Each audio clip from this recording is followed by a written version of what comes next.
And our panelist, ladies and gentlemen, is a very special lady, Ms. Sonam Srivastava, founder and fund manager at Wright Research, and she's here amongst us. Let's welcome her. She brings over 9 years of experience in systematic portfolio management and quantitative trading, having worked with global giants like HSBC, Edelweiss, and Qplum. Her deep expertise in machine learning and factor investing has made her a globally recognized researcher in quantitative finance. And at Wright Research, she's built a platform focused on equity and derivatives advisory, leveraging quant models to identify momentum and factor-based opportunities. So I think we look forward to this very, very enlightening conversation. Mr. Manocha, take it away, please. Sure, Aishwarya. So, as we were discussing just a while back, that quant is one, I would say, new age style of investing in equities, which is unbiased. Human fund manager have risks like, they get biased to certain type of businesses or certain themes, but quant is able to kind of reset that in an unbiased way. And Sonam Srivastava, has been kind of I would say ruling that space in last, say, 1.5 years. And before starting PMS, she was running a small case. So she is a very well-known fund manager in quant particularly. So Sonam, I would like to first understand from you, because I am somebody who is like non-quant, who has been interviewing fund managers and who focuses on fund managers' thought process, fund manager skin in the game, how humble a fund manager is, because the first beginning of, giving good returns is that you are humble and you are actually wanting to do it, because people talk stories. And our responsibility as, PMS AIF world is to ensure that we avoid investor getting trapped by stories. Right, so obviously you have your own story, which is quant, which is something that I want you to explain. What is this quant all about? How is quant able to actually take unbiased decisions? Definitely. So first of all, thank you for having me. And I think talking about quant, this is the best audience to talk about quant in Bangalore, right? I'm sure many of them already, experiment with quant on their own. Okay. Yeah, see, I think financial markets, right? Every speaker who came showed you some data, right? It's all actually backed by data. Finance is the industry which has the most amount of data. And as quants, what we do is, instead of relying on stories, we rely on statistics, right? So we are also, somewhere looking at value. We are also somewhere looking at growth, right? We are also somewhere looking at quality. But we are also not ignoring any other factor that the data is telling me. So if the data is telling me that momentum or trend is important, we are investing based on trend. If the data is telling me that sentiment is important, we'll go invest based on sentiment, and we'll take a statistical view. So we'll look at historical data, see if there's a pattern that makes sense based on data, and that sort of empowers our decision making.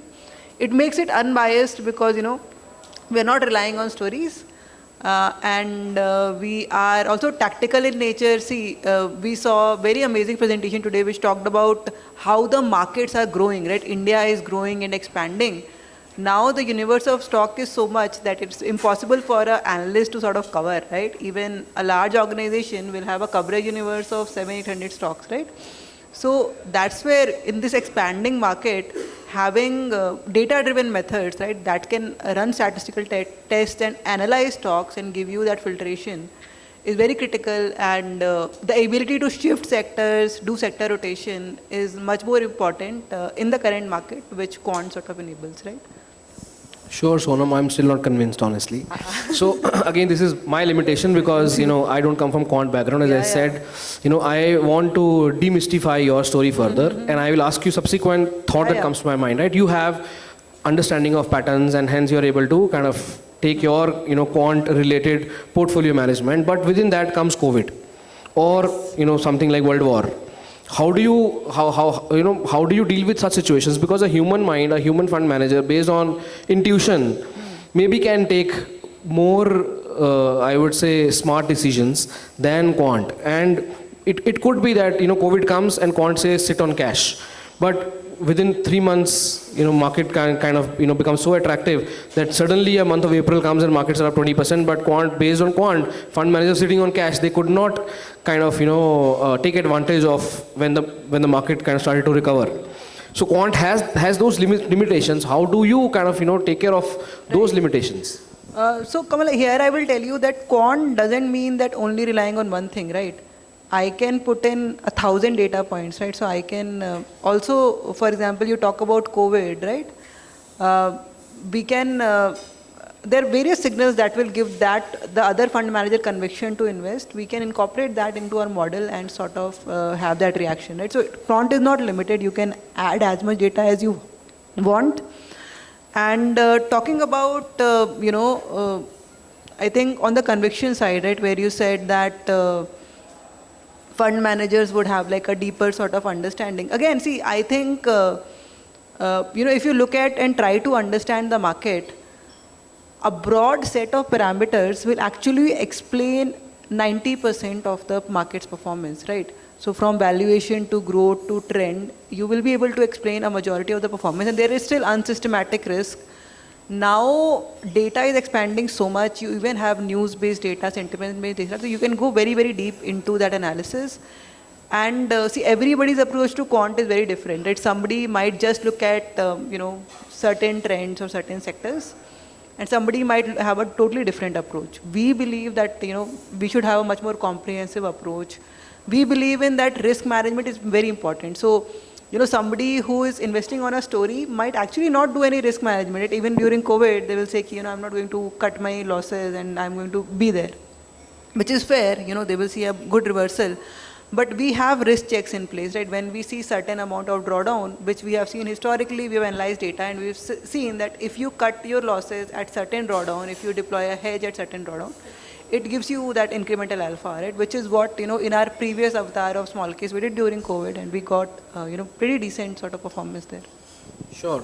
So basically, if a human fund manager is basing his argument on management of company and business, and hoping that we are in a long-term bull run, irrespective of COVID, holding on to positions, and then eventually just focusing on holding good quality business with growth in earnings and good quality management.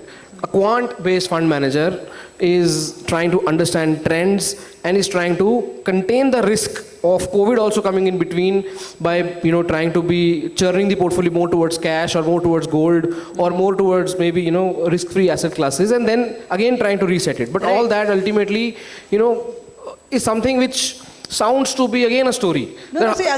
See, when you talk about that human fund managers are talking to management and understanding that quality, see, we are not missing that, right? So what we actually do is we look at analyst estimates, right? All these smart sell-side analysts, they publish their reports, they put out, I expect the estimate to be this much. So all that insight that is coming from management, right? When you go and talk to management, you're not just looking at the person, right? You're looking at what their projections are, what they're doing in the business, which you get from sell-side estimates. So we are including that into our models, right? It's not like we are missing out on that story, and that ends up being very, very powerful. So as quants, our responsibility is to actually get as much data as we can and make sure that we are taking the right decisions based on it, right? Human fund manager also makes human fund. Hello? Yeah, human fund manager, at times makes mistakes and they learn. Yes. And then over time they say that, they have kind of incorporated those learnings and this mistake will not be repeated. Similarly, I'm sure quant also goes through phases of learning, right, and then phases of fixing that learning and problem. You want to share any example of, how quant has been kind of learning over time? So see, we have made mistakes and we don't know everything. We know, I think we have a lot to learn, right? Obviously, we have a lot to learn. And see, we have seen, but we have a model which is quite reliable, I think. We have put in a lot of research. We think it's quite reliable and we keep on improvising. So give you an example. We in early part of this year, we had a lot of PSU exposure, right? PSU was seeing that trend, we had that exposure, and around February when we saw some correction there, we put a limit on PSU exposure and we analyzed, does it impact my model? It doesn't, so we added that. Very recently, we saw that, few months ago, we saw that we still had a lot of allocation to cyclical stocks, right? While defenses were doing very much better. So what we did was we looked at our model and we said, can we differentiate between defensive and cyclical and make sure that our model switches quickly, right? So we were able to implement that change into our model when we learned something, right? Because this sort of trend hadn't happened for the last 5 years. We're seeing something change in the market right now. So we did make that change and it started, giving good numbers. We validated it. So, we keep on learning and implementing things. There is still a whole world of things that, for us to explore. And I think that is the exciting part, right?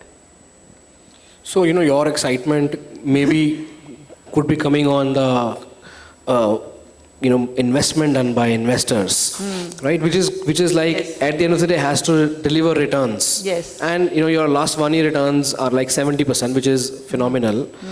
What I want to understand from you here onwards is, because my conviction is definitely developing in quant, the way you are explaining, is that one fact which keeps investors mostly worried is that a human fund manager being biased may not be, taking control of the risk of my portfolio statistically. The only way they can control the portfolio risk statistically is by keeping beta low. Right. But obviously a quant fund manager, as you mentioned, there are so many signals that you're seeing today when market valuations are high, when world is heading towards a war kind of situation, and investors are worried. Obviously returns are important, but quant from the point of view of risk, how is it actually practically executing that? Right. So see, so we are also quite allocated, but our allocations in the model have automatically shifted a little bit towards value from, very high momentum last year to little bit to value, and also very high cyclical last year to a little bit defensive right now. So, automatically in the model it has changed. Now when you say talking about risk, right? Now risk can be predicted just looking at, chart patterns, right? Risk can be predicted using looking at the broader macroeconomics. Risk can also be predicted by going very, very deep into the economy. And all of that is data. So every other quant will be doing some version of that, right? So based on, our model, what we see is essentially there's a tilt that has happened towards value and defensives. I think there is, because of the sentimental hit due to the interest rate cutting cycle, there is a fear of recession and all. I think that is why there's a sentimental fear. But if you actually look at the economy, the growth potential is really strong. See, I will not go into the 10-year story. I am not that qualified. My ex-boss, Vikas, was much more qualified at it. But yes, I think we see good potential in the economy. I think after a couple of quarters, we'll see strong, maybe growth come back, because rates will be cut and that will have an impact on the economy somewhere. So, we are seeing some shift in value and defensives, which is fine. And, we will shift to growth whenever it comes, right? Yeah. And then you can see, again, you can get more data and go deeper into it. Yeah. Sure. So amongst quant, Sonam is one fund manager. As you were asking which are those top PMSs, which is actually a very good top quant focused PMS. I am just trying her to kind of demonstrate everything and trying to moderate this realistically. And moving on to the next subsequent context that comes to my mind is that today, from investors' point of view, right, they have certain understanding of stock market, equities, and within that they try and understand various fund managers from the point of view of various philosophies, ideologies. And those fund managers also over time learn, evolve, give different experience to the investors. You have recently started the journey of a fund manager, and obviously you are very humble in saying that you have to learn, which is like again very positive aspect. But from here onwards, say if I want you to kind of convey to the investors next 5 years of expectations. Right. There are so many investors sitting out here who may want to hand over 50 lakh check to you to start investment with. They would want to understand, are they giving it in right hands? Obviously, these hands have shown capability in last 5 years. But in next 5 years, what are the expectations that you want to set for these clients? Given the quant with its pros and cons. No, definitely. See, I think from our experience in the last 5 years, what we have seen is, obviously the huge potential of the Indian market, and, based on the structural shifts that are happening, everybody expects that Indian economy will stand out and be the growth economy in the next 5 years. Now, in the next year or so, is there going to be, the slowdown that is happening in the world economy, will it bottom out or will it continue? That is a short-term perspective. But in the next 5 years, I'm sure we'll see growth cycles. As per our model, see, how do we predict? We just look at past data, we do our analysis, and we give a projection. So based on our projections, using a combination of momentum and other fundamental as well as estimates, these type of strategies, in the last 10 years, with these strong bull markets in India, a quantitative strategy could have easily delivered a 40% CAGR. And again, this is a number, and we shouldn't be sort of quoting that. But if the market remains the same and growth remains the same, that is the sort of projection that we might have. Again, this will not happen every year. For example, we were running our strategy 2022 when the market gave slow returns, so we also gave some alpha but slow returns, right? So this will not happen every year, but in the long term, definitely we have a strong view, because we do follow momentum when the markets are strong, and we do risk management when the markets are not that strong. So we think that a combination of these things sort of will help us do well. Sure. So just to maybe explain it from your point of view, from investors' point of view, Sonam is saying that because quant can do resetting quickly and with more unbiased execution than human fund manager, the returns which quant can aim at are much higher than a I would say human fund manager, and her returns definitely are very high. The earlier fund manager was if trying to set your expectation at say 25%. Sonam is saying much higher number than that. And obviously we know future is uncertain. It is up to you guys, you investors, to select which fund manager convinces you the most. So moving on to next aspect, within this quant thing that we're talking about, which are the other, I would say, yardsticks or data points that you have from other countries? Like for India, we know quant is something which is new, and hence I also very humbly mention that I am not somebody who is a quant guy, right? But obviously, fund management and then equity investing is all evolving in India, and then comes quant, right? So obviously, it has history of a lot of, I would say, success in the West. Right. So what kind of practical examples that you can give for audience to actually start believing and then, seeing the future, with regards to that number you quoted, which is like 40%? Right. So I think, see, globally, if you look at it, in India, the AUM sitting with quant is extremely low, right? It's less than 5%. It's way lower. But globally, in fact, more than 30% of overall AUM is driven by quant investing, right? And you see, I actually used to work with in the global markets with HSBC. And when you talk to global investors, people will actually ask you to quote what is your exposure to value factor or momentum factor. Like, so they actually talk in the sense, most of the investors, they actually talk in the sense of quantitative factors, right? And I think this evolution in India is happening at a very fast pace, and I think we will have a awakening. Because especially in this audience sitting in Bangalore, people are extremely smart about numbers and data. We are seeing the whole world change with the power of AI. Things are so much accessible. There's so much changes happening in the tech world. So I think that evolution is definitely going to happen in India. And see, at the end of the day, somebody who is telling you a huge potential, right, is actually giving you a black box story, right? Where when I say that I expect this strategy to do well because I have this much exposure to this factor that tends to do this much historically, I am giving you a much more transparent picture. So one thing that really needs to change, I think it's extremely important for this quant to become a option for investors, is to understand that quant is actually helping you understand things better, right? We are actually demystifying your understanding of the market, right? When you talk about just stories, then it looks like a wild world out there. But if you actually talk in terms of numbers and you're explaining it through that, it becomes much more explainable and reliable. So, for example, if the market, if I have a lot of exposure to momentum and my strategy sort of does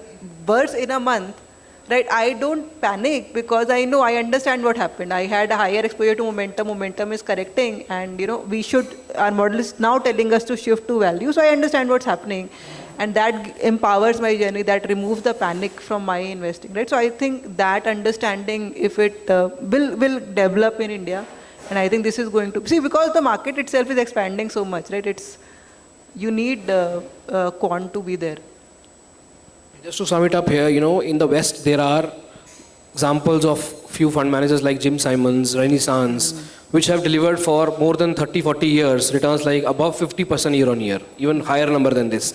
I don't want to, shock you. So all this is definitely possible, but, if India is now going to see a lot of growth potential in equities, within that, human fund managers as well as quant-based fund managers will deliver really well. And in the overall context of the portfolio, obviously quant has its role to play. We'll just maybe now move on to questions and answers if anybody has any questions. Many quant strategies are implemented through automated systems or algorithms that can execute trades based on specific rules without human intervention. Can you explain on this algorithms and automation? Yes, sir. So actually, at the end of the day, we will also have our signals or filters, right? Basis of that, we will have a position sizing. So how to allocate how much to each stock, we have a very well-researched system, right?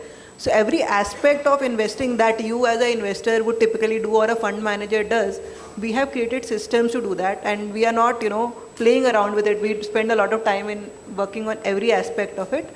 And also on turnover, right? So I think there's one myth ki bhai quant is going to do excessive turnover. We don't trade 10 times a month. You would see very similar to a typical strategy, 2 to 3 trades possibly in a month. We are not obviously buy and hold, but we are not excessive turnover also. So, sir, we put in all that into a systematic strategy so that every time we don't have to rethink the whole thing. We have built a system that sort of we follow. Sonam? Hi, am I audible? Yes. So I've been investing in a small business now. So as an existing investor, what extra benefit that I would get in the PMS rather than not investing or going with your remaining sponsors? Right. So see, I think with the PMS, number one, we do the full execution for you. In our PMS, we also do, we act when the opportunity arises, right? Whereas in other structures, we sort of follow a schedule because a lot of people sort of follow that. You will see stocks coming in, out quicker here. Also, we expand our universe, right? So because PMS is under our control, right? We actually go with a larger set of stocks, whereas we sort of constrained our universe in the other structures. So, and obviously you get access to my team and Kamal's team when you come with us.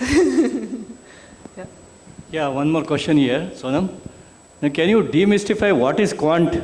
How is it different from the fundamental or the value strategy? What is actually quant? Can you please explain? Quant means, if you want to make a quant system, what you will have to do is collect fundamental data of, let's say, 500 stocks, that is your universe, collect some price data for these stocks, and then basis of that data, again, how will you select stock basis of data? You will use the same wisdom, right? Okay, I'm going to look at PE ratio, or I'm going to look at past trend, or I'm going to look at growth. Now what I will do is I'll analyze how does PE ratio impact performance and what I can do. I'll create a system. You can do it basically on Excel also. Or, if you want to add more sophistication, you can program it using programming languages. And that's essentially a quant system. Now, if you are a nerd like me, you will work on every aspect and try to sort of modify it and make it better. And that's what quant is, right? So if I just add here, my understanding is that, a human fund manager will have his experience, his wisdom, his mind, and his feeling. Because as a human being, we are driven by a most important aspect, which is feeling. That at the end of the day, my wisdom, my experience, my mind is telling me that markets are expensive. From here onwards, markets can come down. But I feel I am a long-term investor. India is a long-term growth story, and hence, jab tak markets are going good, I am also holding on. I am not taking a cash call. Human fund manager hence gets biased. Quant will cut that bias and take away feeling. obviously all other factors of understanding the market from the point of view of valuations, various ratios, various, I would say, drivers of market are checked both by a human fund manager as well as quant. But the bias of feeling of a fund manager, which may ultimately, because of the fact that fund manager cannot say beyond a point that yes, market will fall. Right? A quant guy, a quant fund manager can take that cash call. That is why, when we're talking about returns like 40% above returns, these fund managers are expected to actually do something different. Many of these investors who have seen, say, subprime crisis of 2008 or recent fall of COVID, after fall, many investors feel, why is it that I make only money when markets go up? When markets go down, why my fund manager did not take a cash call? Because you feel very bad. Quant is ideally expected to do that. Now whether quant will be able to do that or not, we'll see that. But ideally speaking, that is the difference of quant versus human. 100%. What is the cash you are holding right now? And next part is, what is the amount of technical analysis that is making a decision? So, sir, we don't have a lot of cash right now, right? I think there is a very small, 5% cash in one of our strategies. But yeah, see, our allocation right now is very different from what it was last year, right? Last year we had PSUs, defense and all that. Right now I have a lot of consumer, a lot of chemical, a lot of, consumption linked stocks, right? E-commerce, etc. So that has changed. And sir, I think your second question was technical. So yeah, see, so it's a combination of fundamental, technical, and any other data that I can get, right? So fundamental, yes, it comes from the balance sheet. Price related, it's very important, right? So I would say, and then I have estimates also, which is all these smart sell side guys who are analyzing and giving us estimates. We use that data. So we actually are unbiased towards all the data points. In every market, something becomes more interesting. So last year, if you just looked at price, you didn't have to look at anything else because price momentum was doing very well. Now, things have shifted. So last year, we had a lot of focus on price or technicals. Right now, it's a combination of price and fundamental value. So the focus will shift based on the shifting market because markets are dynamic, right?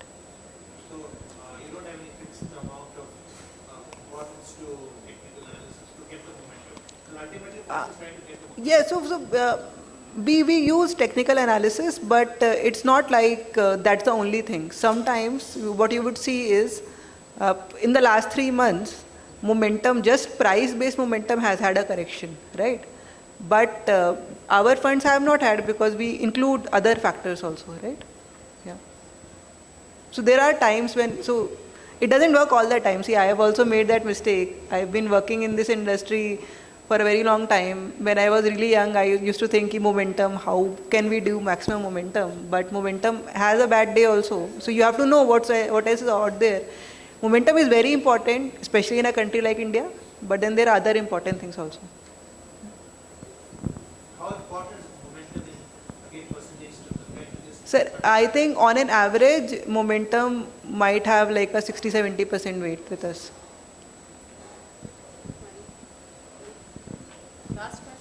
Sonam, if I am correctly, just tell me, is it a multi-factoring adjustment, measurement of sentimental and risk-adjusted beta, the multi-factoring you are doing or something? Yes, sir. So we use multiple factors in the market. French pharma kind of. Yes, like that. Yes, but see, that is a very old school model. Now with new age data and new age things, that whole universe and definition is expanding a lot. And I think it will keep on expanding. See, the amount of data and factors that are available in the West, India does not have 20% of that, right? And with all the smart people here, we'll get so much more information. And a mutual fund managers are all doing same thing, no? I think, sir, everybody is doing. So we had a quant meetup in Bombay. I was in a panel and every mutual fund had a quant manager who attended. I didn't know that everybody has a quant manager. Yeah, it's a recipe. They don't disclose it. Yeah. Everybody's got their own. They might not be their focus area. Yes. Okay. All right, thank you very much. Let's have a round of applause, ladies and gentlemen, for Ms. Sonam Srivastava and Mr. Kamal Manocha. That was a brilliant